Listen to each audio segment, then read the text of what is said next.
आप हीरो की Splendor plus के इस नंबर 1 एडिशन को बहुत ज़्यादा पसंद करते हैं, इसलिए आज मैं एक बार फिर से लेकर आया हूं आपके सामने स्प्लेंडर प्लस का ये नंबर 1 एडिशन। और आज मैं इसकी टेस्ट राइड करके आपको ये बताऊंगा कि ये बाइक चलने में कैसी है। लेकिन कुछ बातें मैं बिल्कुल क्लियर कर दूं कि इस बाइक के स्पेसिफिकेशन में कोई भी बदलाव नहीं हुआ है, सिर्फ इसके कलर और ग्राफिक्स में बदलाव हुए हैं। इसलिए इस बाइक को चलाने में चलती कैसे है, खास करके चलाते समय इसमें फीलिंग कैसी आती है, इनके बारे में मैं आपको पूरा डिटेल से बताने वाला हूं। अब एक बोनस टिप्स आपको देना चाहूँगा कि अगर आप इस समय हीरो की HF डीलक्स खरीदने वाले हैं तो भाई उस पर चल रहा है 5500 रुपये का डिस्काउंट। दिखाना भाई ज़रा, 5500 रुपये का डिस्काउंट चल रहा है। और नॉर्मली आपको 83,000 की HF डीलक्स मिलती है, लेकिन इस समय नवरात्रों में आपको 77,000 की मिल जाएगी। तो इसलिए अगर आप खरीदने जा रहे हैं तो आप वहां पर अपने पैसे बचा सकते हैं।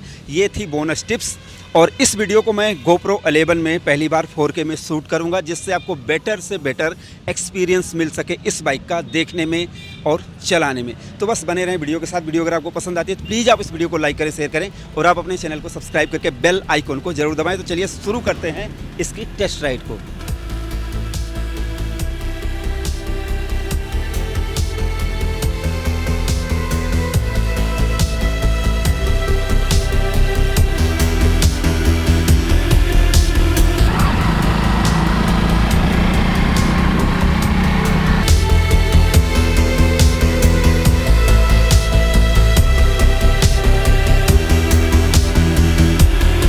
तो इस नई Hero Splendor Plus number 1 edition के टेस्ट राइड की शुरुआत करते हैं।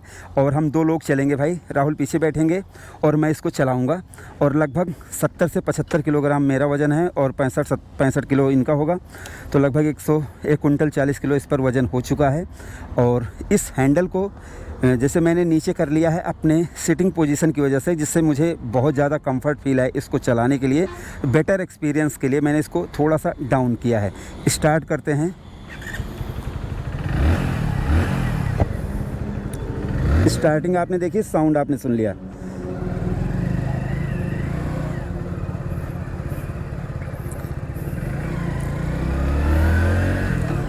मैं आपको बताना चाहूँगा इस बाइक को, मतलब स्प्लेंडर प्लस की सीरीज़ को, अब चाहे वो प्लस हो या पहले वाली बाइक हो, सभी लोगों ने खूब चलाया है।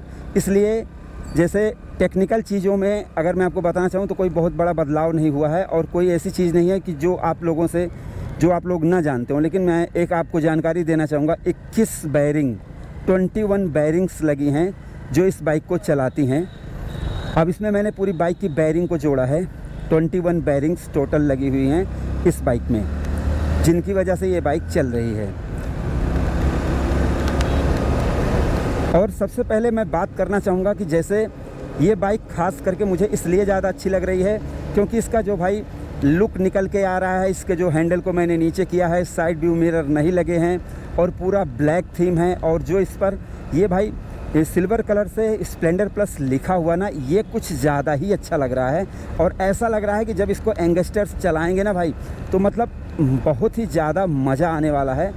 और लुक के मामले में ये बाइक बहुत ही गजब लग रही है और आपको किसी प्रकार की मॉडिफिकेशन करने की ज़रूरत नहीं है। ये बाइक अपने आप में पहले से बहुत ही ज़्यादा खूबसूरत लग रही है। तो यहाँ पर आपको कोई शिकायत इस बाइक में नहीं होने वाली है इसके लुक को लेकर।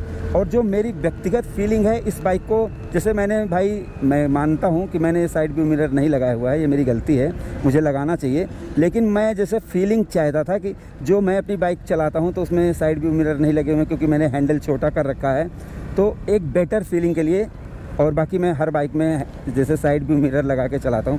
तो अभी जो मुझे इसमें जो फीलिंग आ रही है ना भाई, वो गजब आ रही है। और रही बात अब इसी समय सिटिंग पोजीशन की कर लें, तो सिटिंग पोजीशन स्प्लेंडर प्लस का नंबर 1 है।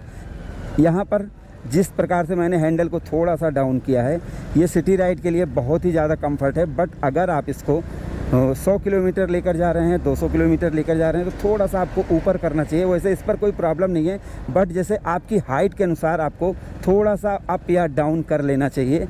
जैसे कि जितनी आपकी हाइट है उस हिसाब से अगर आप एडजस्ट कर लेंगे तो आपको इसमें बहुत ही ज़्यादा कंफर्ट फील आएगा भाई। और इसके अलावा सीट हाइट की बात हो ही चुकी है। अभी सस्पेंसन की बात करेंगे। तो देखिए, सस्पेंसन आप जानते हैं स्प्लेंडर प्लस का बिल्कुल सही रहता है। स्प्लेंडर प्लस के सस्पेंसन में अब चाहे वो आगे टेलीस्कोपिक सस्पेंसन हो या पीछे स्विंग आर्म सस्पेंसन हो, कोई भी शिकायत आपको नहीं देखने को मिलेगी। और भाई मीटर बंद है। अब जैसे कुछ लोगों के मैं कमेंट के बारे में बताऊं तो जैसे कुछ लोग कह रहे थे भाई डिस्क ब्रेक दे देते तो और ज़्यादा होता। मुझे लगता है कि इस 100 सीसी की बाइक में डिस्क ब्रेक की कोई आवश्यकता नहीं है, क्योंकि उससे वज़न बढ़ेगा और पैसा भी बढ़ेगा।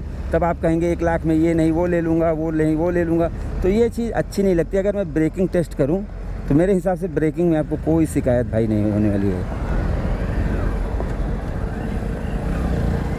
ऊपर से रास्ता है राहुल? ऊपर से फिर वहाँ से घूम के आना पड़ेगा।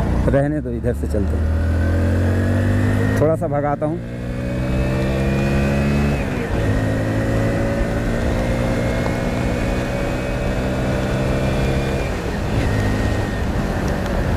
वाइब्रेशन नहीं है भाई।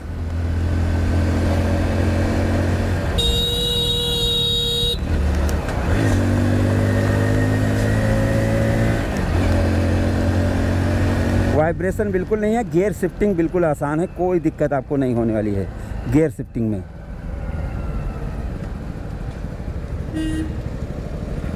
अगर हम डिस्क ब्रेक की बात करें तो देखिए ज़रूरत तो महसूस होती है, बाइक देखने में अच्छी लगती है, बट उससे कई चीज़ें इफ़ेक्ट करेंगी, जैसे कि प्राइस इफ़ेक्ट करेगी, वज़न इफ़ेक्ट करेगा। इसलिए अगर आ जाती है तो बहुत अच्छी बात है, नहीं आती है तो भी कोई बात नहीं है। हाँ, अब अगर हम बात करेंगे भाई इंजन की, तो स्प्लेंडर प्लस में कुछ चीज़ें मैं आपको ख़ास बातें बताना चाहूँगा। देखिए इस बाइक का जो मॉडल और डिज़ाइन है और जो इसमें पट इंजन लगा हुआ है, मतलब वर्टिकल इंजन जो लगा हुआ है, तो इससे क्या है कि इसका जो वेट डिस्ट्रीब्यूशन है वो प्लैटिना हुई या फिर स्टार सिटी हुई या टीवीएस स्पोर्ट हुई, इनसे कहीं ज़्यादा बेटर है इसका वेट डिस्ट्रीब्यूशन। इसलिए अब जैसे 2 सवारी हम लोग बैठे हैं, 1 कुंटल 40 किलोग्राम, मुझे भारी फील नहीं हो रही है और एकदम हल्की चल रही है। और स्प्लेंडर प्लस की ख़ास बात यह है कि जैसे मैं आपको दिखाना चाहूँगा, अभी ये जैसे चौथे गियर में है और ये देखिए अगर मैं हल्का सा क्लच लेता हूँ तो बिना खटखटाए उठ रही है। और अगर मैं जैसे इसको बहुत ही आराम से एकदम स्लोली चलाना चाह रहा हूँ,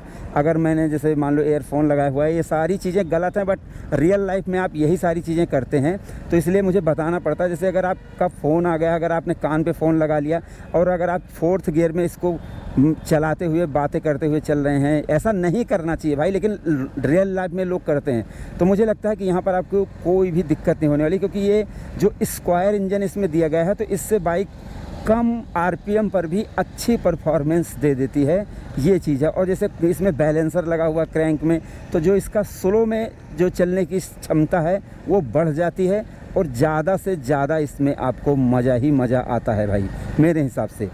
अब यहाँ पर मैंने आपको ये भी एक्सप्लेन किया। अब रही बात थोड़ा सा अगर पिकअप की बात करें तो जैसे 8 bhp की पावर, 8 न्यूटन मीटर की टॉर्क, तो ये जैसे नॉर्मल 100 सीसी की बाइक है और 110 किलोग्राम की बाइक है, तो आपको ज़्यादा ना तो भारी है और ना तो कुछ है। और जैसे अभी मैं हाईवे पर चला रहा हूँ और एक चीज़ मैं नोटिस कर रहा हूँ कि जितना साइन की 100 सीसी हल्की है, 99 किलोग्राम की बाइक है, वो कुछ ज़्यादा ही उड़ने लगती है भाई।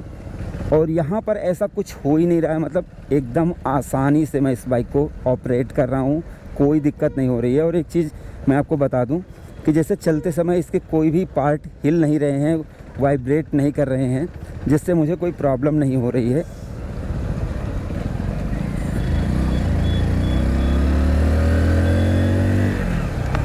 ये देखिए ब्रेकिंग और स्मूथ चल रही भाई।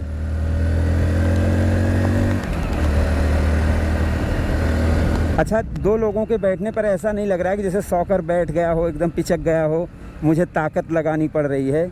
अब जैसे बहुत से लोगों के एक सवाल का जवाब दे दूं, बहुत से लोग कहते हैं भाई कि इस बार तुमने कोई कमी नहीं बताई है, तो मैं आपको बताना चाहूँगा अगर आपको कमियां ही देखनी है तो लगभग 100 वीडियो अपलोड कर दी होगी मैंने स्प्लेंडर के ऊपर। आप जाएँ, वहाँ पर मैंने बहुत सारी कमियाँ खूबियाँ बताई हुई है, वहाँ पर आपको देखने को मिल जाएगा। अब यहाँ पर जैसे ये 94,000 में जो मॉडिफिकेशन हुआ है उस हिसाब से प्राइस इसकी गलत नहीं है, क्योंकि ये बाइक देखने में अच्छी लगती है। और सबसे लास्ट में मैं आपको एक बात और बताना चाहूँगा कि भाई स्प्लेंडर प्लस को लोग ख़रीदते इसलिए ज़्यादा हैं क्योंकि इस बाइक पर फीलिंग अलग आती है।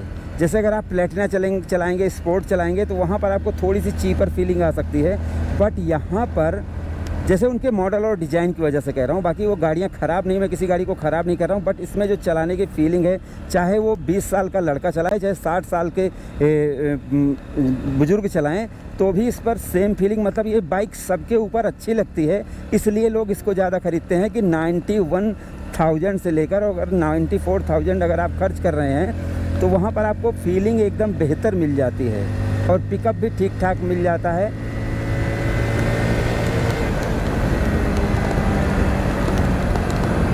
तो यहाँ पर भाई मेरे हिसाब से जो इसमें फीलिंग आती है ना भाई, अगर आप इस वाले मॉडल को ले रहे हैं, थोड़ा बन-ठन के निकल रहे हैं, तो आपको ये नहीं लगेगा कि अगर 125 ले लेते तो थोड़ा मस्कुलर हो जाती, ये हो जाता, वो हो जाता। ऐसा कुछ नहीं है भाई, मेरे हिसाब से बाइक बढ़िया है। मेरे हिसाब से इस बाइक को चलाने में मुझे फीलिंग जो आ रही है ना, वो एकदम बढ़िया है, कोई दिक्कत मुझे लग नहीं रही है। ना तो हल्की फीलिंग दे रही है, ना तो कुछ, और जैसे सस्पेंशन, ब्रेकिंग सब कुछ सही है। हाँ, एक चीज़ मैं कहना चाहूँगा कि भाई एक चीज़ कमी लग रही है, अगर इसमें भाई वो पूरा डिजिटल मीटर आ गया होता ना, तो भाई ये कुछ और ज़्यादा अच्छी लगती, मतलब उसके साथ तो मतलब ये गजब ही लगती। इस कलर में डिजिटल मीटर तो थोड़ा सा ऐसा लगता कि भाई जैसे थोड़ा सा एंटीक पीस चला रहा हूँ, थोड़ा सा एडवांस फीचर्स वाली बाइक चला रहा हूँ। वो थोड़ा सा मीटर जो रहता है ना भाई, वो अलग ही फील देता है। बाकी मुझे इस बाइक को चलाने में कोई कमी नहीं लगी है, और ये बाइक सबसे ज़्यादा बिकती है। सबसे ज़्यादा आप पसंद करते हैं तभी ये बिकती है, और जिसको हर कोई पसंद कर रहा हो तो उसमें जाहिर सी बात है मुझे भी पसंद करना पड़ेगा।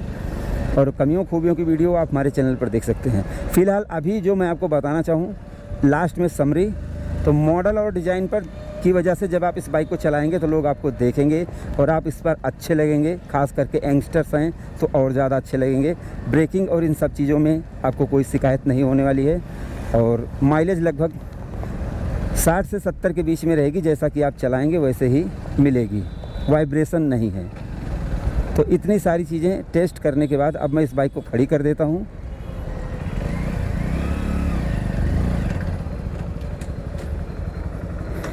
ये रही आपकी बाइक स्प्लेंडर प्लस। तो भाई मुझे इस खास करके मैंने सभी स्प्लेंडर को चलाया है, चलाने में आपको कोई अंतर नहीं लगेगा, लेकिन इस बाइक को चलाने का जो अनुभव है ना, इस कलर की वजह से पता नहीं क्यों एक अजीब सी फीलिंग, बड़ी अच्छी सी फीलिंग आती है जब मैं इसको चला रहा था। अब आप सोचोगे यार मैं इसको बड़ाई कर रहा हूँ, मैंने पैसे ले लिए। ऐसा कुछ नहीं भाई, चलने में अच्छी है कुल मिला के। अगर आप ख़रीदोगे तो आपका फ़ायदा, नहीं खरीदोगे तो भी आपका ही फ़ायदा है। कुल मिला के इसमें मेरा कोई फ़ायदा नहीं है, मुझे चलाने में अच्छी लगी है। अगर आपको ये वीडियो पसंद आई हो तो प्लीज़ आप इस वीडियो को लाइक करें, शेयर करें, और आप अपने इस चैनल को bike point by Mintu and Rahul को सब्सक्राइब करके बेल आइकन को जरूर दबाएँ। तो हमारी इस वीडियो को देखने के लिए आपका दिल से धन्यवाद। आपका दिन शुभ रहे। धन्यवाद।